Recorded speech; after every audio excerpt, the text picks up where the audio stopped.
Everybody, welcome once again to Story Hour. I'm your host, Daniel Marcus. My fabulous co-host is Laura Blackwell. And thanks for coming back. I hope that you're all healthy and safe and taking care of yourselves in what, in spite of our best efforts, continue to be really weird times. Um, I started Story Hour like right in the early throes of COVID lockdown in 2020 with the intention of just creating a space for my writer friends and I to get together and share our work and create some community. And shortly thereafter, I asked Laura to join me as co-host. And since then, it's just exceeded our wildest and most ridiculous expectations. We've been here every Wednesday night, except for the Wednesday between Christmas and New Year's for 4 years. 4 years. So hundreds of writers from every corner of the vast tent that is speculative fiction. So it's just been such a privilege. The way that it works is really simple. It's what I like to think of as one of the oldest forms of entertainment in human history, which is just folks sitting around the fire telling each other lies. And so every week we do exactly that. We have two authors, 30 minutes each, sharing their work. And that's it. So tonight we are delighted and excited to have Premee Mohamed and Errick Nunnally. Premee is a repeat offender and Errick's first time at Story Hour. So welcome back, Premee, and welcome to you, Errick. We're really happy to have you here. And we're going to start the program with Premee tonight. Premee Mohamed is a Nebula, World Fantasy, and Aurora award-winning Indo-Caribbean scientist and speculative fiction author based in Edmonton, Alberta. She's also been a finalist for the Hugo, Ignite, British Fantasy, and Crawford Awards. She's an assistant editor at Escape Pod, which most, if not all of us, are very familiar with, and the author of the Beneath the Rising series of novels, as well as several novellas. Her short fiction has appeared in many venues, and she can be found on her website at www.premeemohamed.com. Premee, welcome back. Take it away. Thank you guys so much for inviting me back. I'm delighted. I am just going to move you over to another window. I hope nobody minds the shift. Yeah, exactly. I was hoping Laura would do that. I will be reading And Sneer of Cold Command, which was first published in the Sockdolager in 2017. I believe the relevant content warnings are probably going to be mention of war and war-related violence, implied historical torture, and supernatural horror. So, exactly, it's really no worse than the news. Alrighty, and Sneer of Cold Command. After it was over, the city squares began to boast statues of our conquerors, hasty, ugly things cast in brittle bronze. The furnaces had been cold for months, then clumsily relit. The metal was so poorly tempered that when it dropped below zero that first winter, several smaller pieces exploded. At night, knowing the statue's powers, those who can stay indoors. Those who cannot or will not, well, sometimes in the morning we find the bones and wet patches and shattered teeth, and sometimes we do not. We pray all the harder when no trace is left. For a time, they became a popular method for suicide, always whispered, never spoken, so that the scraps could still be buried in consecrated ground. There is despair for the now, and there is despair for the life after. The despair has not yet claimed me, so I live on, work on, within view of the biggest statue in town, a stone's throw from my workshop, a twisted mass of limbs, wings, grimacing teeth, six-faceted horns pointing skyward. Does it resemble one of them? I could not tell you. Like most survivors, I made it through that night by staying underground with my hands over my ears. Mr. Morton? I put down my shears and tipped my cap to the newcomer, a man my age, stoop-shouldered, mustached, with a week's growth of black beard. From his face alone, I would have known. that he was an agent of theirs, that anemic emptiness that cannot be filled by food or company. But he took out the badge anyway, wrapped uselessly in a maroon dotted handkerchief, small and vicious in his bandaged fingers. What can I do for you? I said. He looked around the yard, the shards and ribs of metal ready for smelting and recasting, the little piles of copper wire and broken glass. Business is good, he said. You have all you need? There are still customers, I said cautiously. His accent marked him as one of the thousands that had fled to the city after that night when the exposed farms and hilltops fell to their depredations. The only place you can survive now is a city. Who? You wish to see my list? I said. Very well. I do not wish to be known as unhelpful. Step into my office. Inside, I made tea while he flipped slowly through my records book, running a thick finger down the column of names, dates, tons, his lips moving as he puzzled out the sounds. His metal mug cooled and pinged at his elbow as I waited. You sold to Augusta, he said, his voice rising in not quite a question. There are only 2 metal sellers in this city, I said. Is that all you needed, Mr. Just Christoph, he said, slumping over the book. Listen, I must ask you to do something for me. On their behalf, I said, as their agent. How could I say no? No, he said, his hand flat over the open pages, thumb resting on Augusta's name. And yes. Truly, he explained, to say no to them was never an option, since they had various gruesome ways of ensuring the obedience of their human agents. But sometimes they chose agents who were unable to fulfill their demands, and regrettably, such an agent sometimes had to be terminated publicly, along with their families, and the full details of their transgressions written in the old speech on the caved-in ribs, the mangled limbs, but all these things we both knew. Yes, I said. What I still do not know is why you are here. I need you to find Augusta, Christoph said. She's gone missing. Good, I said.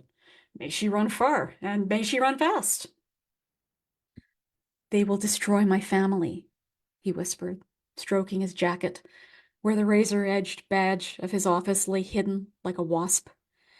They have them, Morton, my wife, my 2 sons, my father, my sister, hidden away in one of their dungeons. You know, the one where the old silos used to be? I am very sorry to hear that, I said. My teeth worried at the inside of my mouth till I tasted blood, felt the salt sting of parted flesh. How had he even brought so many of his family with him in the flight from the outer provinces? I had been in the city and my own... Never mind. To accept the wages of sin, as they say. But I only sold her metal, and I never met her. She always sent her assistants. I cannot help you. But you were an investigator, he said, before... I swallowed a rusty mouthful and put down my tea. We were all something else before. He was right, of course. A federal investigator, an arm of the state, not so different from his employment as an arm, a tentacle of theirs. Perhaps not even less evil, only less hideous. The devil you know. And I was good, very good. I had worked in many regional offices. Perhaps I had even investigated him, his family, or his business before the war. Please, he said, listen, you see this as my problem, but they want her back. They will destroy much to get her back. Why? There are many sculptors. Any child could mock up a monster in clay and put it on a plinth. They are not monsters, he hissed, lunging across the counter to seize my jacket. I smoothly knocked his hands free and took my machete from its shelf. I am sorry I cannot be of assistance, I said, raising the gleaming blade. Drink your tea, Mr. Christoph, and get out. I'll find you metal, he said, staring fixedly at the machete, perhaps at the stains on the blade that could have been oil or rust or something else. You always need more, I know. You scavenge for hours. I can go outside the city, find metal in the outer provinces. I know where the landfill is buried. I can help you if you help me. I put the machete back. If he could make good on this promise, how much easier my life could be. It was a dog's work walking for hours in the ruins, picking up forks and bits of fencing and eyeglass frames and broken screws, always on the lookout for the sun, the approaching reminder of our conquerors. And what of this missing sculptor? I could always say that she was dead or had run to ground outside the city where he could not possibly expect me to go. It would be easy enough to lie. Or would it? I mulled it over as I put up the closed sign, sat down for a moment, then wandered out, notebook in my pocket. Would he watch me? Would they? I had heard stories, barely credible. Agents found where they could not possibly be, minions appearing in locked rooms, acts apparently witnessed through concrete walls. But after 2 years, the stories had begun to wear thin in the handling like a gold coin. I believe only what my eyes show me now. The sculptor's workshop, as I had expected, was abandoned. A faint pall of gray dust and metal shavings over everything like snow. Near the door sat a wooden crate containing their books, neat stacks of incoming and outgoing items, invoices for my metal, and a few from Errick, the other seller on the far side of town.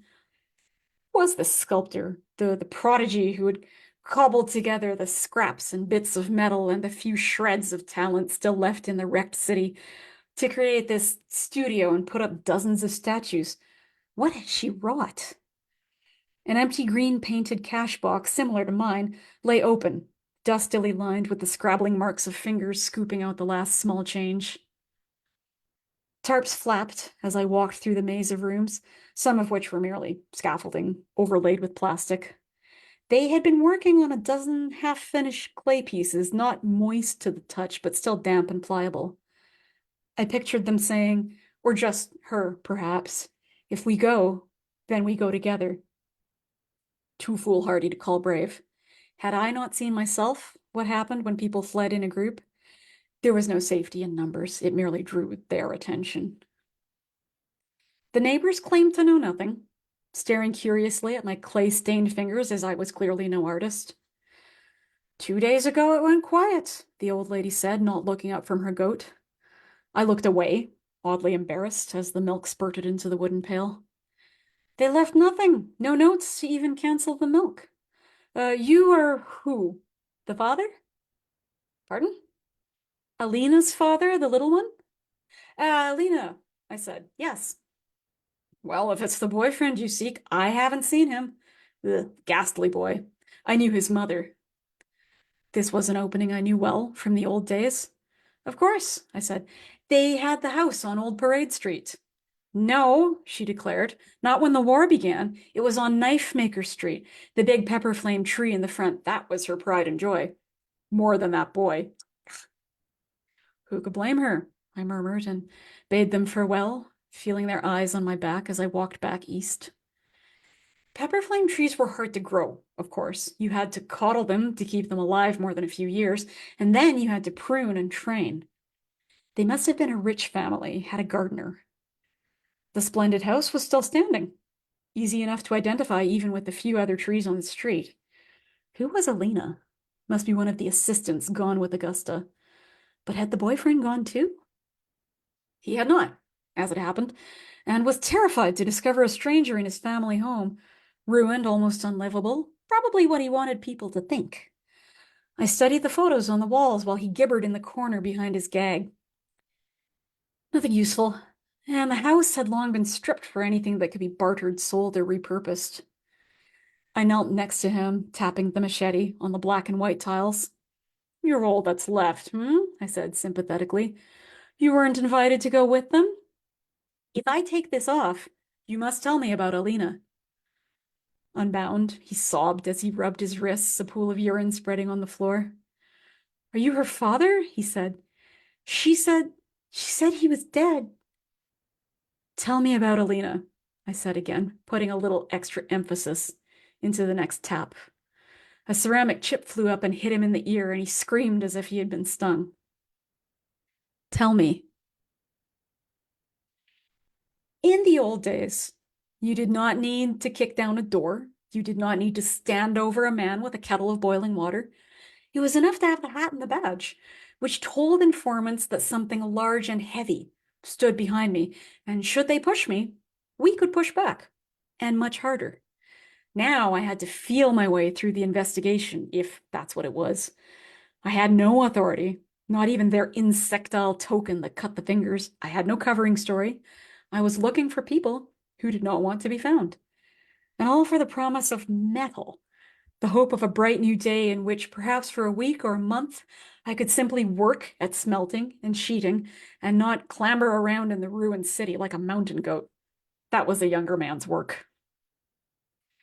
The trail eventually led me to what, even before the war, had been a bad part of town. Flimsy, ramshackle buildings put up too quickly, burned in moments when their panicked occupants fled the attacks. Now, their shells were so decrepit they resembled black lace ruined down to the studs. A place for the poor and the desperate, a place even the criminals left as soon as they could afford it. As I walked, I picked up screws and wires by habit till my coat pockets were bulky with it.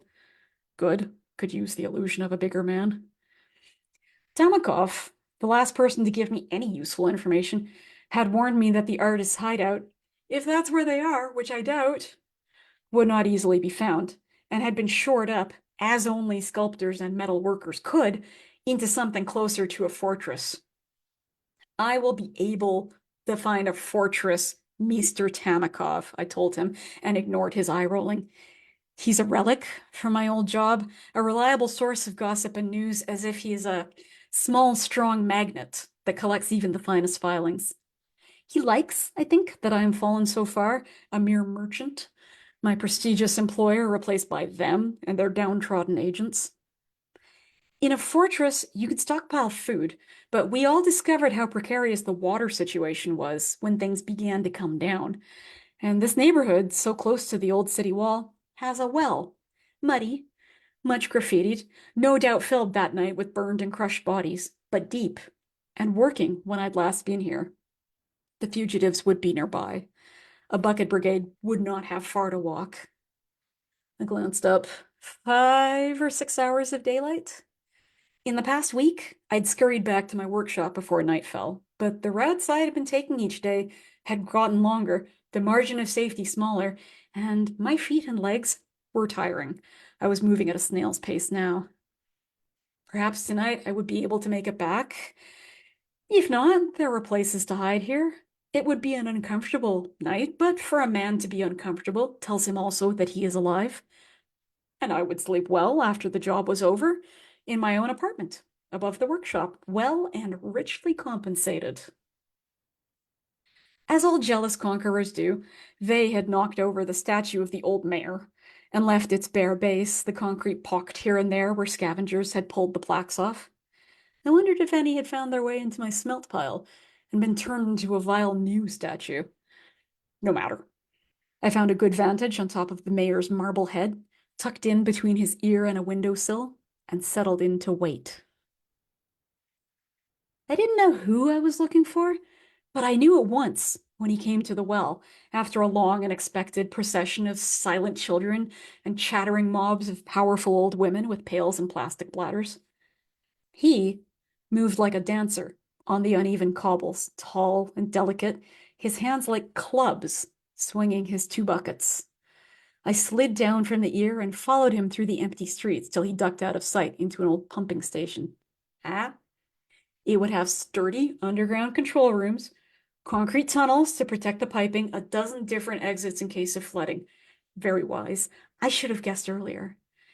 How would I get in, though? Did they have enough people to post guards, lookouts at every exit? Perhaps if I... Don't move, mister. I nodded against the knife at my throat. This will do nicely. Why, that's Morton, the metal seller, said Augusta. Without an introduction, I still knew her, would have known her anywhere.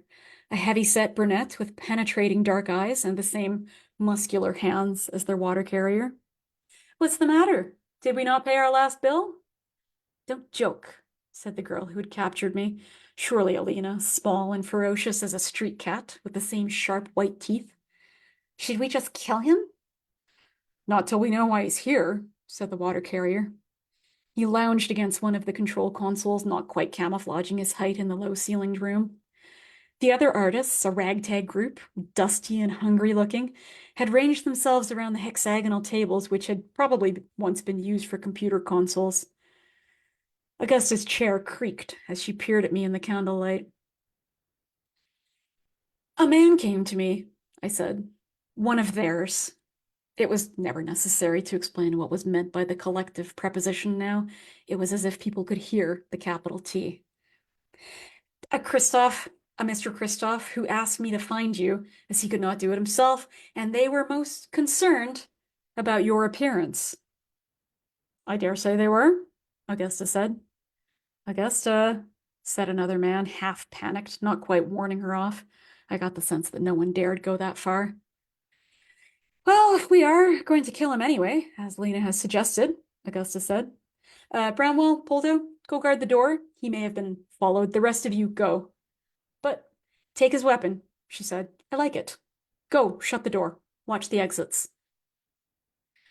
When they had filed out, grumbling, Augusta invited me to sit at her plastic table.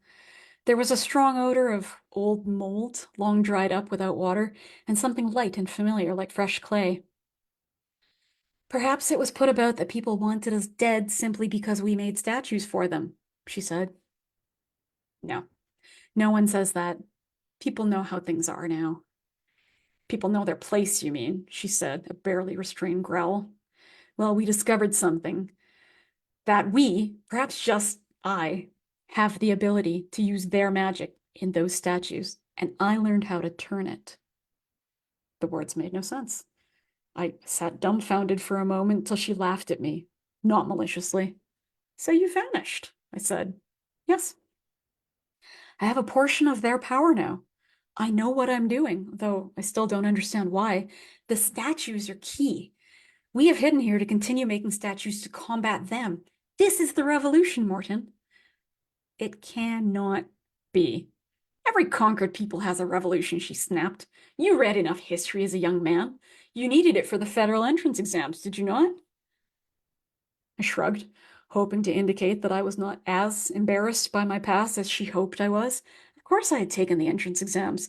I had had to prove I had a brain to be a public servant. I might even have known as much history as her, classically trained in the big university down the river. We were not equals, but we both knew much about the past. That was her message. She sighed exasperatedly.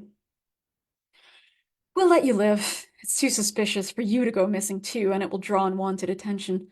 But you are bound to keep our secret now. Do you understand? I understand only that I promised to deliver you unharmed to Christoph, I said. They have hostages, you know, his family, wife, children, father, sister. He told me the whole list. If you come with me, perhaps an understanding can be. Yes, perhaps, she said. They like deals. They like to make deals. Sometimes they even keep them. But it's not guaranteed. I am very sorry about Christoph's family, but you understand, don't you, that you cannot bring me in. I began to protest once more that I had made an agreement, and moreover, aside from the blasted family, there was the medal to consider, but my words shriveled in my throat. The fire in her eyes was so genuine. I had seen enough liars in my time. It would explain, anyway, the behavior of the things at night. We had known from the start they were not inanimate blocks of metal. In the intense silence, I heard stifled breathing from the far side of the door. In front of them, could I truly say, too bad got mine? His family is at the new dungeon, I finally said. They will be killed if he fails. They're all he has left. I know. I am sorry. It is cruel to take so much from him when he has managed to keep them this long. But we could fight them, Morton. This is our chance to fight back. Do not take that from us. I got up slowly, my hands and feet buzzing as if they had been asleep. There would still be time to return to my workshop for the night, shortcut across Midnight Avenue and then down the dry canal up to New Parade Road, then... Morton, she said. You have my word, I said finally. My stomach roiled as if I were about to be sick. Later, there would be time to think about this moment, the moment I said the opposite of the thing I meant to say. Was that her doing? Magic? Something else? The years of guilt? Silence? The years of blood on my hands? I ask no payment for keeping your secret, damn you. But if you do anything, if there are enough of you to do anything, go take down the dungeon. We intend to do something tonight, but we cannot promise you anything else. You can promise to try. Back outside, I wondered for a moment why I felt so naked, then realized that my machete had been left with the rebels. Too late now. There was always the axe back at the office, and all the hammers in the workshop, if I could reach it in time. The spring sunlight grew long and amber across the shattered buildings, casting sharp black shadows across the broken bricks. I walked my shortcuts as fast as I could, lungs burning, stopping frequently with stitches. A younger man's work. With 2 blocks to go, the last of the sun died, and I froze for a moment in the darkness, like I used to when I was a child, my sister and I, seeing the first stars coming out and panicking, knowing we were past curfew. But that had not been a curfew like this. Already I could hear scraping and screeching from the square, the sounds of whatever unholy magics drove the statues to kill. My breathing wheezed so loudly it sounded like an idling truck, a sound no one heard now.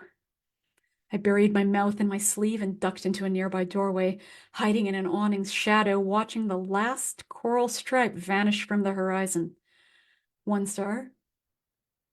2. Stealth now or a mad dash to the door? I fingered my keys and decided on stealth. If I could get to the door silently, I could be inside before the monster was alerted by the noise of the lock. Even so, it was a very near thing. I slammed the door and dove behind the counter as it hit, momentum carrying it into the metal with a sound like a church bell. Its shrieked snarl split the air as I scrabbled for the axe, sharpened to an edge you could shave with, the handle stickily wrapped with old leather. Through the high, small windows, the thing's brass legs were visible, pacing with deliberate menace. A handful of glowing red eyes appeared for a moment in the window nearest my head, making me yelp. But it was too big to get in, even if it broke the glass. I hefted the axe so it could see it. That was it, though, wasn't it? What the vanished sculptors had realized, what everyone else had, and only I had not, stupid and greedy as I had become. That at the end, it is terrible to fight alone. That if you must fight, it can only truly be done shoulder to shoulder, even if there is no hope, even if your enemy will crush you. One man and an axe was no revolution. It was one man and an axe. And what had I done today? Not even moved myself a pawn on their chessboard.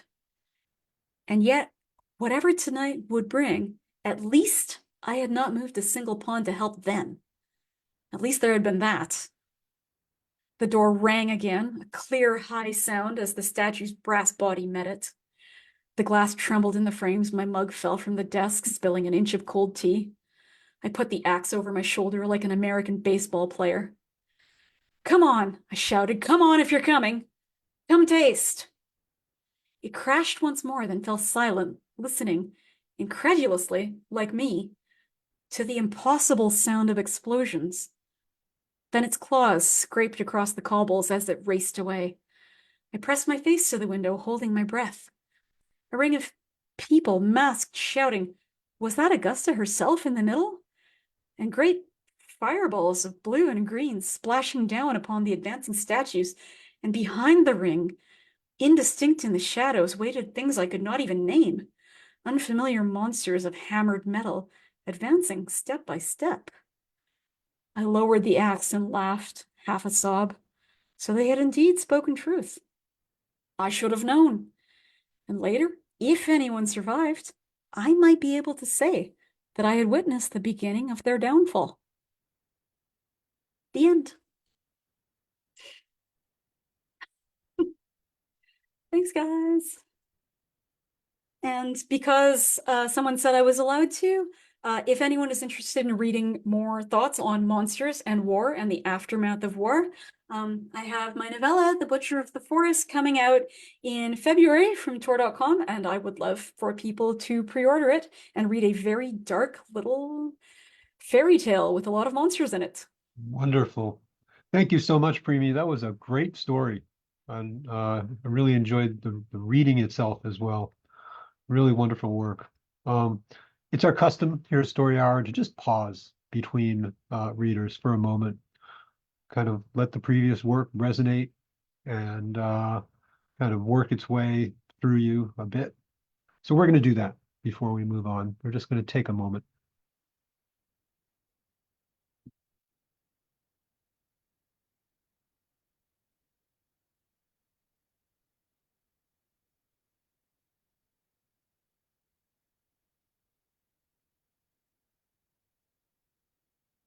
Premee Mohamed, everyone, with and Sneer of Cold Command. Thank you so much for joining us again, Premee. Our next author is Errick Nunnally.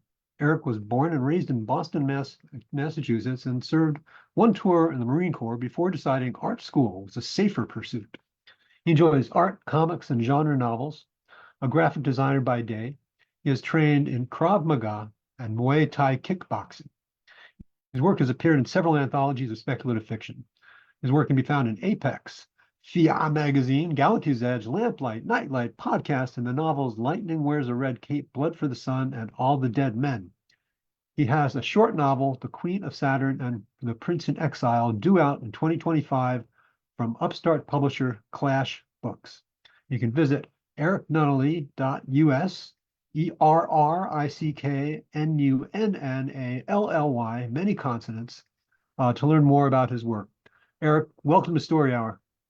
Thanks, Dan. Thank you for the introduction. And thanks for anybody who's listening now or later. The story I'm going to read, I don't have a lot of short stories that fit the format for this. So this one's a bit from the past, but it's a story that I've loved for a long time. So any chance I get to share it, I share it.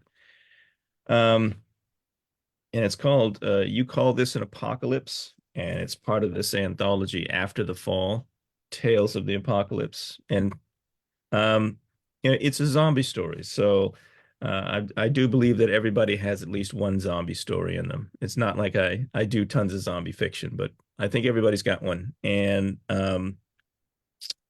this one, I wouldn't say that there's any real trigger warnings to it, other than that there's a racial epithet in it, and some of the sort of the expected violence that you would get from zombie stuff. But here we go. You Call This an Apocalypse. Quan swung his fire axe into the zombie's head, cutting messily through its skull and splattering its brains right at Trayvon's feet. The boy just about fainted, knowing where the gelatinous mass had been.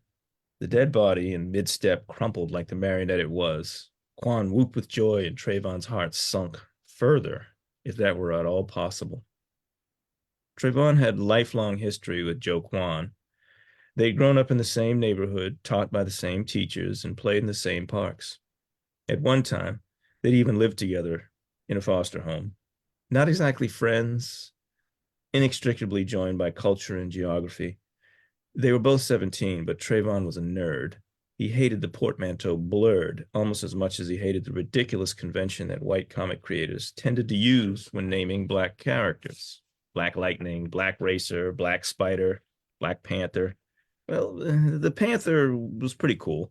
His name made sense since he was the leader of the Black Panther cult and king of the fictional African nation. Tron, wake the fuck up! We about to get in some serious shit right here. Why are you holding a shovel like that? Quit cradling the damn thing like it's a baby. Get ready to swing it. Trayvon secretly loved that Quan called him Tron. Most people shorten his name to Trey, but Quan always looked for the most creative angle to truncate someone's name. Thanks to his friend's wit, Trayvon was closer than ever to imagining himself on par with Tron, the savior of the NCOM mainframe.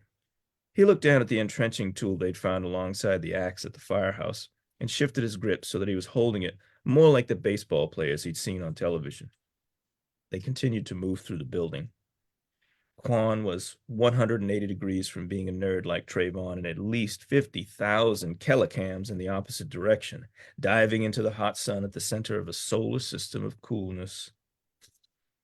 Kilocams, by the way, are a Klingon unit of measurement, similar to a kilometer, but about twice as like Tron. Damn. Daydream when we the fuck somewhere safe. You in shock or some shit?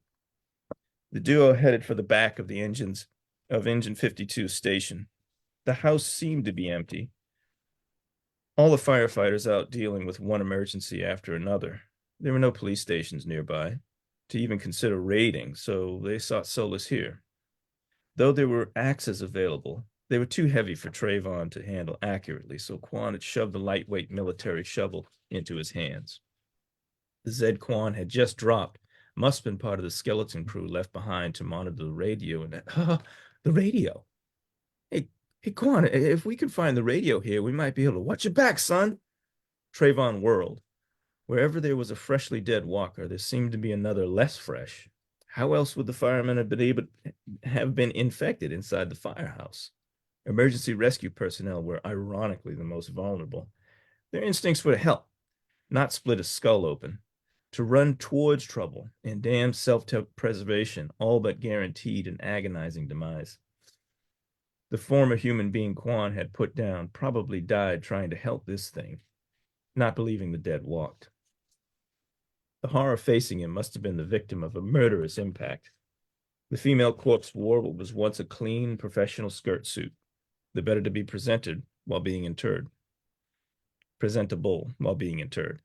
A tradition that baffled Trayvon.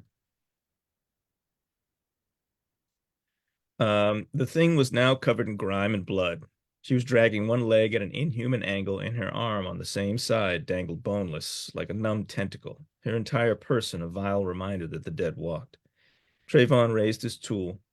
The horror creeping slowly toward him echoed the trembles rising from his stomach. He brought the edge of the spade down square on her head, or so he intended. The sharp edge cut across her skull at an angle, shearing off a portion of her scalp. And with an ear dangling, she stumbled forward as Trayvon lost his balance, yelping uncontrollably and tumbling, his legs tangling with hers. Jaquan! Oh, for real? Finish this half-crippled bitch, Tron. Let's go. Trayvon could hear the exasperation in Quan's voice, impatient at having to pull his companion out of fire after fire. If this were going to work, Trayvon knew he needed to get his game together, and soon. The dead woman squirmed, using her one good hand to grab a fistful of Trayvon's pants, to pull herself into position to bite. He panicked, freed one leg, and kicked her off. Then, with a speed and accuracy he'd never known, Trayvon swung the tool in an arc, cutting through the dead woman's neck. Sparks striked on the concrete floor, and the body went still, and the boy was barely aware of what happened. He lashed out and gotten lucky. Oh, shit, that's what I'm talking about. Knew you had it in you, nigga. Quan laughed and kicked the head across the floor. Trayvon shuffled to his feet and shoved his glasses back up at his nose so he could see Quan clearly when he looked into his eyes. Relieved to focus on something other than shambling dead people, he spoke with confidence. Don't call me nigger. That's self-hating. Quan screwed his face up. The fuck? You think I hate myself? Never ignorant, getting goals accomplished. Boy, N-I-G-G-A. He thumped his chest with each letter, then poked Trayvon, forcing the less imposing boy to take a step back. Your ass still alive because of me. You keep zoning out, I ain't going to be able to keep you alive much longer. Being shuffled from home to home as they got older had opposing effects on the two boys. Over the years, Trayvon sank further and further into books of all kinds, especially comics and science fiction, but he never developed the kind of brazen confidence that Quan seemed to generate tirelessly, like the fission of heavy isotopes. The more Trayvon learned, the more conflict-averse he became, as if a thick blanket of knowledge smothered any aggression he may have developed over time. He remembered reading somewhere that boys like him were time bombs waiting to explode one day. Yet every humiliating episode he could think of leading up to this moment merely left him feeling more confused than angry. The edge of any fury forever dulled by a relentless academic logic. He recalled one such incident in 8th grade at the all-white suburban school to which he was being bused at the time. It was an urban program to give inner-city kids access to suburban schools' larger budgets. An essay he'd written was chosen to be read at a school event. The teacher had asked him if he had a tie, slacks, and shoes for the event. Would he be able to participate? He owned no such clothing and shook his head. Even though his essay had been chosen along with 4 others, his appearance would be the price of entry. Despondent, he'd gone home, told his current foster mother, and she managed to dig up a pair of shoes, slacks, and tie for him. The tie was a hideous, multicolored affair. The slacks, bell-bottomed and lime green, and the shoes were at least one size too small. Still, he had achieved both the academic costs and acquired the minimum of necessary fashion. During the car ride to the event, Trayvon held a casserole in his lap, and when they arrived, he discovered that liquid had leaked over the edge of the foil-covered container and left a brown stain down one side of his calf, where it finally pooled in one of his tight shoes. On stage, his leg cold, wet, and stained with gravy, Trayvon sat with 4 other boys before he discovered that his essay had not been given to the presenter. They'd assumed he would not be participating, so the handwritten essay had been left behind somewhere. Why couldn't this have been rectified on the spot? Surely the essay could have been retrieved. More questions followed, tumbling one after the other. Why let him sit on stage? Why not tell him before? Because he'd not been assertive enough? Because there was no time? Because he didn't have real parents? Because he was the only black boy on stage with 4 other white boys? They were the kind of questions that kept him up at night, his mind eventually wandering into a fantasy realm to avoid the stress of having no answers. His sense of logic could only determine that these questions would never be answered to his satisfaction. Like trying to figure out why the dead walked. Trayvon muttered the only thing that seemed worthy of noting at the time. It's the apocalypse. Quan spread his arms. You call this an apocalypse? Please, this is a Tuesday night in the hood, son. This ain't shit. Bravado, braggadocio, boldness, braggart, bombast, and other alliterative nouns that Quan likely didn't know bounced around Trayvon's mind. Tuesday. Then the boy smiled and started to giggle. It wasn't long before Quan grinned and chuckled, lowering his arms and raising them again with a ridiculous smirk on his face. They guffawed uncontrollably until Trayvon, gasping for air, broke in. A Tuesday, huh? A Tuesday, okay. Okay, well, I don't want to see the weekend, okay? We really want to get out of here alive, right? Damn right. That's why we come here, man. All them fire folk out trying to save a neighborhood that stopped caring about itself before we was born. We got to gear up and get out. Boston's inner city proved a unique challenge for those who wanted to survive the zombie apocalypse. Fire and police stations were few, no gun shops to loot, precious few hardware or grocery stores, and no easy way to organize people. The area was constantly on the edge of teetering over into a depressing mess without flesh-eating corpses wandering around. As far back as Trayvon could remember, nothing ever changed. He and Quan continually swapped homes as one foster parent's tour of duty ended and another began. But the neighborhood remained a constant, regardless of what the rest of the world was doing. We need to use the radio to call for help. Help? Damn, Tron, you killing me. Ain't no help here, never been. What, you expect the National Guard to come running because 2 niggas called from the hood? Trayvon ground his teeth, ignoring the word he considered an epithet, no matter how Quan pronounced or spelled it. Then where are we going? Like I said, we gear up and get on. To the cemetery, down by Forest Hills. The cemetery, where all the dead people are. Damn, Tron, think about it. You smarter than that? He thought. Most of the corpses would be deeply interred or too far rotted to be a problem. Plenty of open ground. There was a house on the property, and the whole thing was surrounded by a high wrought iron fence. This fire station had food, emergency supplies, and more. All the firefighters and cops usually drove SUVs. There were probably a few in the back. Well, damn, Quan was right. Yeah, you get it now. The more aggressive and tactically oriented boy wore a wide grin on his face. We could even take some radios for when shit cools down. Trayvon began to understand where he was going to fit in the apocalypse. As Kwan searched the premises for keys to personal vehicles, Trayvon sat down at a computer to learn all he could about Boston Fire Department communications and equipment, taking advantage of the internet while it still functioned.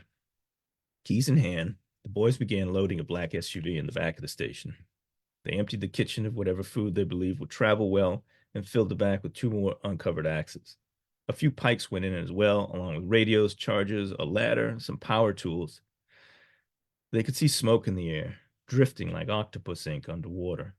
The occasional screams of people and muted pops of handguns came to their ears.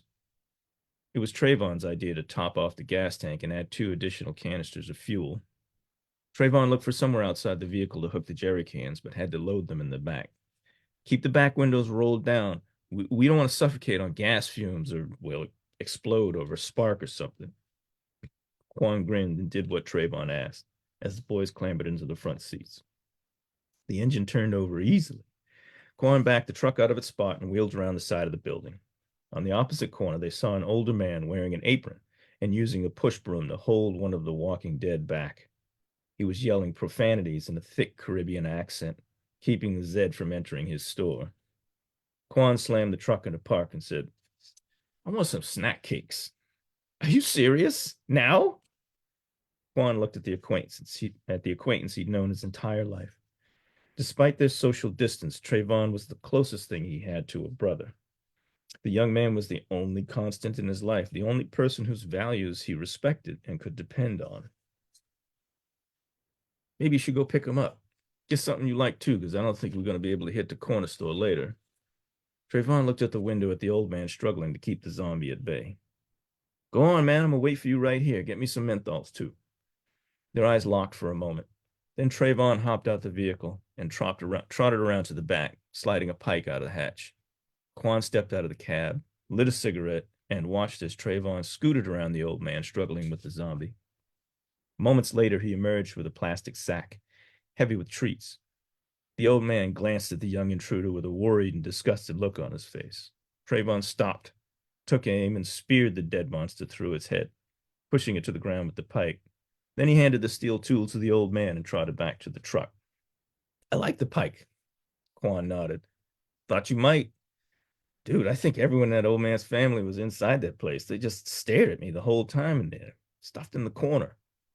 Dots of perspiration speckled Trayvon's hairline, and dark patches had formed under his arms. Quan smirked and hopped back into the driver's seat, slammed the door, and pulled the SUV onto Donald Street, cutting through to Harvard and making a straight run for the cemetery. Niggas got to learn to take care of their damn selves. Thank you. I don't know what it is about that, but I like the story a lot. Like, a lot of it takes place in places that I'm familiar with and people I knew.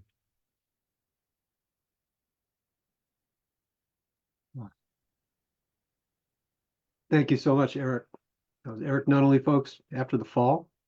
Laura and I don't coordinate these programs with our authors at all, but definitely a really satisfying sort of post-apocalypse thread running through both stories tonight. Very different stories, but they really felt like they bookended each other really well. Right. It's beautifully read. As far as I usually go is making sure that if one person is known mostly as a horror writer, the other person is at least horror friendly. Horror adjacent. Yeah. That, we're not going to have, fluffy kitten, butterfly, unicorn hour, followed by a lot of blood and guts, because Right. those things are awesome, but not usually together. But that was pretty amazing. I don't think Really, you have met, have you? Nope, just No. sometimes the stories know what they want to do. Exactly. Really wonderful work, both of you. Thanks so much for joining us, Premee Mohamed, Errick Nunnally, and thanks to my co-host, Laura Blackwell. And thanks to all of you for coming to Story Hour every week. So next week, please come back. We're going to have Allison Wiss and that Daniel Marcus fellow. So come on by. And until then, take care of yourselves and each other. And we'll see you soon. Good night, everybody. Good night, all.